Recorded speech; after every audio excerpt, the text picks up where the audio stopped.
covering Southeast Georgia and the Lowcountry. This is WJCL 22 Morning News. See us now. Right now on WJCL 22 Morning News at 6 says people have chosen or been forced to stay inside due to the pandemic. Domestic violence hotlines say they've noticed an alarming trend. Plus, security experts warn that more time online can mean more opportunity for predators to manipulate kids. And 2 Savannah police officers dismissed from the force after investigation reveals misconduct the mayor calls horrifying. It is 6 o'clock on your Thursday morning. Let's get straight to that certified most accurate forecast now. Here's meteorologist Jonathan Myers. And as we start the day off, it is mild and muggy outside. We're seeing a mid-70s for most of us, a few spots in the low 70s. Really do not expect a whole lot of rain as we go throughout the morning. But later today, just like yesterday, get the daytime heating going, all the humidity around. Showers and storms will fire right back up, but at least that morning commute won't have any problems. I know some of you were driving home yesterday after work, had some heavy downpours that did roll through, and we'll probably repeat that for many of us again today. Savannah, low 90s there at 1 o'clock, upper 80s for Hilton Head, and also for Beaufort, closer to 90 this afternoon, and low to mid 90s in Hinesville later today. And there will be chances for showers and thunderstorms just about for everyone. 40 to 50% chance will take you through the afternoon. So downpours will be likely again today, and which means rain heavy at times and even more showers and thunderstorms also for Friday and Saturday. I'll detail that for you. Look ahead to the next 7 days in less than 10 minutes. Jonathan, thank you. Well, this morning, domestic violence and child abuse centers are seeing the most calls for help since the pandemic started.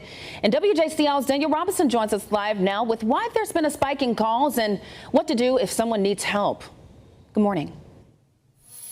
Ashley, good morning to you as well. Hopeful Horizons says as COVID-19 restrictions start being lifted and people are able to start moving around more, victims of child abuse, sexual assault, and domestic violence are able to get away from their abusers and to seek more help if they need it. Hopeful Horizons is a child's advocacy, domestic violence, and rape crisis center in Beaufort County. It also supports surrounding counties here in the Lowcountry. The center says just because they didn't see many calls when the pandemic first started doesn't mean it was happening. They say that the drop in calls was because some victims were stuck inside with their abusers. COVID-19 has caused Hopeful Horizons to switch to a new normal and to help those get services when needed. The center has been offering remote services such as counseling, which can now be done over the phone or through video conferencing. Hopeful Horizons also has a 24-hour support line, which officials say that is where they are seeing that spike in calls. Over the last few months, we've seen the calls start to increase again. So now we're averaging 30 to 35 calls to our support line each week. And really right now, we're sheltering at capacity. So we have 24 women and kids that we're currently providing emergency shelter to who've had to flee due to domestic violence. Nonprofit says with kids going back to school, especially virtually, many school districts are concerned about children and child abuse going unrecognized. Schools and teachers have been a big part of helping spot child abuse, and Hopeful Horizons says that right now many schools are working on ways to help those students inform their teachers in a safe way virtually if they need help. Now, if you or someone needs assistance, we do have more information about different resources such as anonymous support groups on WJCL.com. And coming up at 6:30, we're hearing more from Hopeful Horizons about the impact virtual learning could have on child abuse cases. Live this morning in the Lowcountry, Daniel Robinson, WJCL 22 News.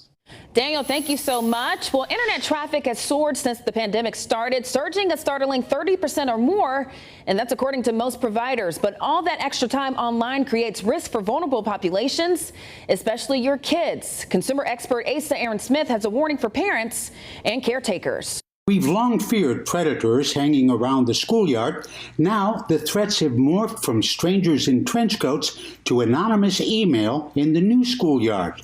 Virtual spaces full of unsuspecting children.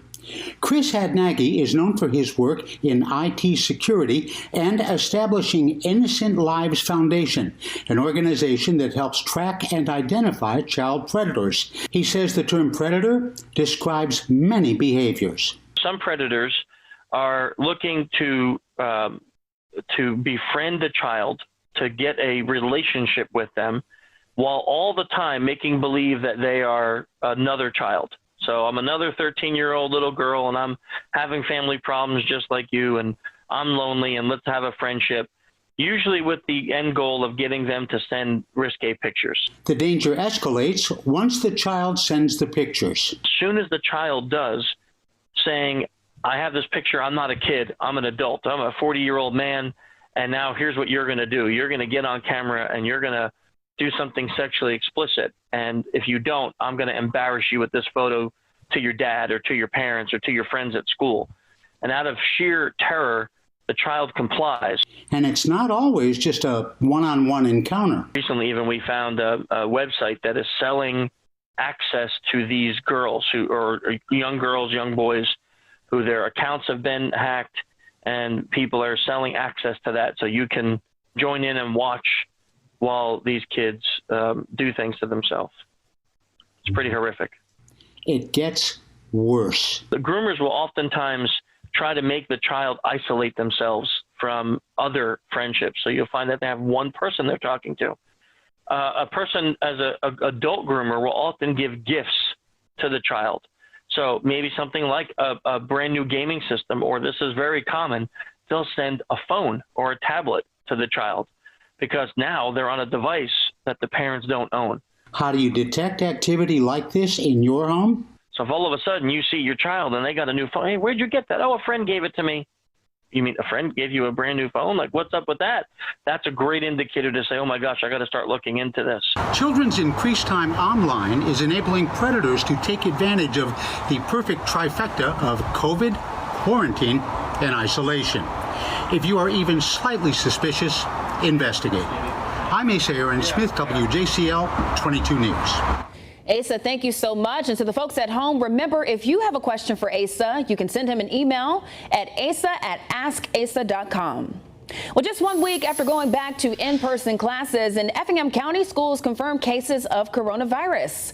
School Superintendent Dr. Yancey Ford says so far 2 staff members and 5 students tested positive, but 4 of the 5 students, we understand, have not yet attended school. South Carolina is giving out $10 million worth of personal protective equipment to schools. Governor Henry McMaster gave out some of that equipment just yesterday. According to the governor's office, 70 of the 81 school districts in the state asked for PPE funding. Well, this PPE consists of thousands of masks, face shields, gloves, nurse gowns, disinfectant wipes, and gallons of hand sanitizer, too. In South Carolina, state health leaders say there's now more than 102,000 cases. They say more than 2,500 people have died. In Beaufort County, there's 4,200 cases, and this chart shows the number of cases over the last week. Daily cases have been going down with a big spike on Monday. In Georgia, state health leaders say there's more than 226,000 cases. They say more than 4,400 deaths have been reported. When it comes to Chatham County, they have close to 6,000 cases. And this chart shows the 7-day rolling average across the state. You can see the new number of cases has been going up over the last week, with a drop last Thursday and Friday. A new warning from the director of the CDC. He says unless everyone wears a mask, this fall could be the worst that America has ever seen. Researchers are explaining why this fall could be a, quote, perfect storm. ABC's Andrea Fujii has the latest. This morning, nearly half the country seeing deaths on the rise from coronavirus. And though hospitalizations are decreasing, infections are increasing in some of the nation's largest cities. Houston reporting nearly 1,000 virus deaths as Texas schools prepare to start the school year. The countdown to the first day of school in person is like a ticking time bomb unless we do this right. County officials say children should not be in class, but the governor says that decision is up to local districts. Just north of San Antonio, this school adding plexiglass barriers and mandatory masks for everyone. They make me feel safe, but I'm just really excited to go back. But in Georgia, nearly 1,200 students and staff quarantined after dozens tested positive in Cherokee County, now forcing the closure of 2 high schools. And at the school where these images of students without masks went viral and dozens tested positive, students are now protesting a decision to switch to partial online learning. We shouldn't be forced to go online because others are fearful. President Trump Wednesday reiterating his call to reopen classrooms. So sitting in isolation with a computer, looking at a laptop, is not the same as being out there in the real world. CDC Director Dr. Robert Redfield warning if people don't wear masks, we could see our worst fall ever. Well, I'm not asking some of America to do it. We all got to do it. Researchers warn with current virus levels, a fall resurgence threatens parts of the Midwest and East Coast, including New York. After an uptick of cases in one Brooklyn neighborhood, New York City is now working to get all residents there tested. Andrea Fujii, ABC News, New York.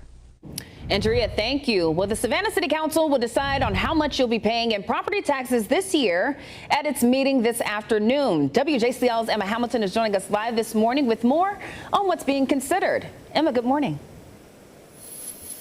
Hey, Ashley, good morning. Well, this has been a big conversation among city leaders, and there's actually been some confusion about exactly what City Council is looking at for the options for the millage rate for this upcoming year. There's two options here. City Council could vote to keep the current millage rate of 12.865 mils, or council members could vote to adopt the rollback rate of 12.739, which is a difference of 0.117 mils. Now, by law, the city has to advertise the adoption of a millage rate as an increase, even if there is no increase. And that's the confusing part here. The city of Savannah is not looking to raise your taxes. There's pros and cons to both options here. If the city were to go with the rollback rate, your taxes would be a little bit less, but the city would lose about $600,000 in property taxes, which then in turn results in cuts to city services that you might use on a regular basis. If council members vote to keep the current millage rate, your taxes would remain the same for this upcoming year, and the city wouldn't lose out on more money than it already has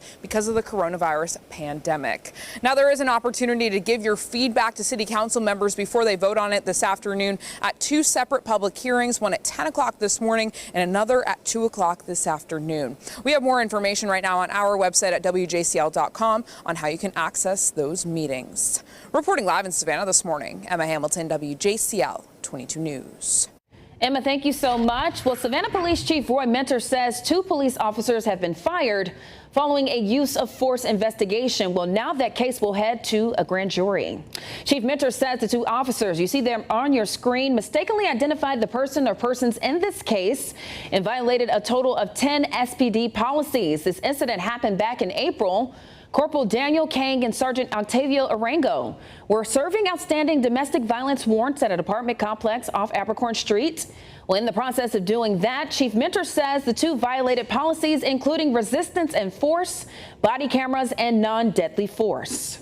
The conduct of two members of the Savannah Police Department during this particular incident was totally unacceptable and egregious behavior on their part. I do not believe that their behavior during this incident is in line with our core values of the department. Chief Minter says Arango had been with the department for about 15 years and Kang for 8. District Attorney Meg Heap says she hopes to present the case to a grand jury in September. Time check this morning. It is 6:12. Coming up, 2 countries step forward to help mass produce a COVID-19 vaccine when it's finished. Plus, 2 Americans arrested overseas. Police say they were trying to sell a toxin, marketing it as a cure. Jonathan. And Ashley, as we start the day off, it is drying out there, but umbrella needed later this afternoon. Do expect to see more downpours later this afternoon, and I'll talk about those chances of rain. We'll look at that in a future cast and also tracking the tropics for you right after the break as we look live in Savannah, getting just a little light outside, temperature at 76. To keep up with that certified most accurate forecast throughout your Thursday, you can do it for free. Just download our WJCL 22 News app.